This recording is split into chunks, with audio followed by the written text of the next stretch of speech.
a horse, you have to be polite. You have to ask them. You have to get their willingness and attention.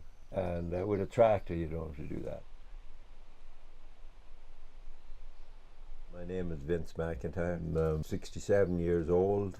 I was born in the west of Ireland. I remember fondly my childhood. When I think of home, I think of the little thatched house I was born in. You know, the horses and cattle and all that way of doing stuff, and watching horses and carts going down the road. If we heard a car coming along the road, we'd walk out and watch it go by. Yeah, there was some around, but they were not very common. Mostly people use cart or a donkey and cart or something. I remember going with my mother down to visit her sister and the family, and with the donkey and cart. When I come to southern Ontario, I work for farmers. I was the immigrant kids. It was quite common for them to work at an early age, because that's what we did in the old country.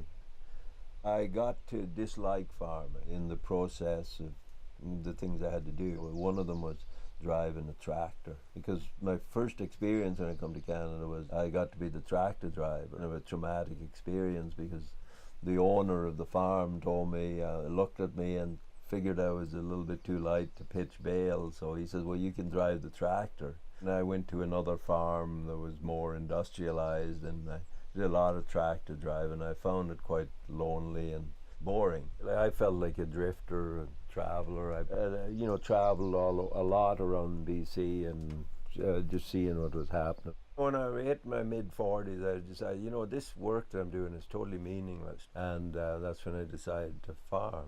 I come to farm myself, and I like horses. The idea of horse farming, it's a clean way to do it, and it also takes a lot of skill. Decided that's the way I wanted to do it, and also my land was not very suited to tractors, side hill and slope, and in the old country, practical thing to use on it was horses, and I decided that's the way I was going to do it, and I still do it that way.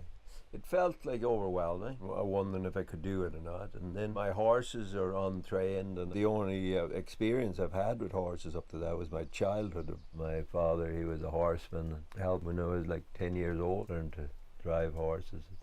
It's not that I wanted to do it back then, but I learned by observation to be able to do it when I got older.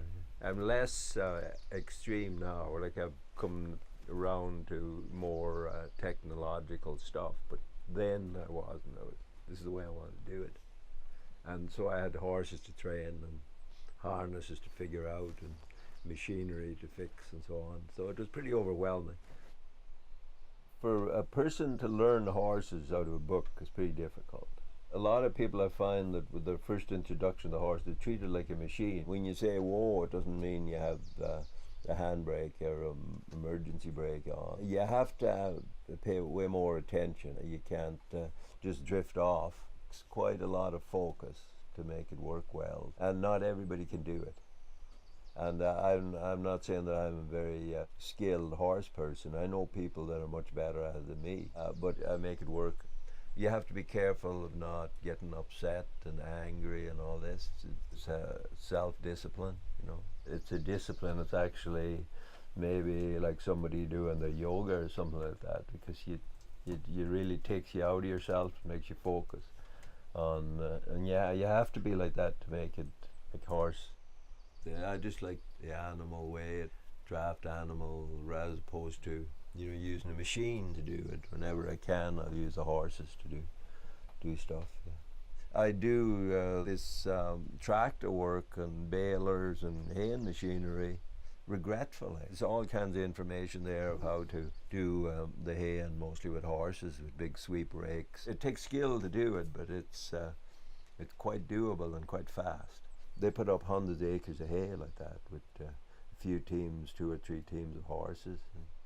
I would never say that, hey, I'd be a good guy to teach how to use horses, because I have my own rudimentary style that works for me. I don't play at it, I got run over with my horses and smashed up, and I got up and I kept doing it. I think it's a lesson right in the horses. It keeps you humble, because with a tractor, people get on a big machine and they have that power. With a horse, you have to be polite. You have to ask them. You have to get their willingness and attention. And with a tractor, you don't have to do that.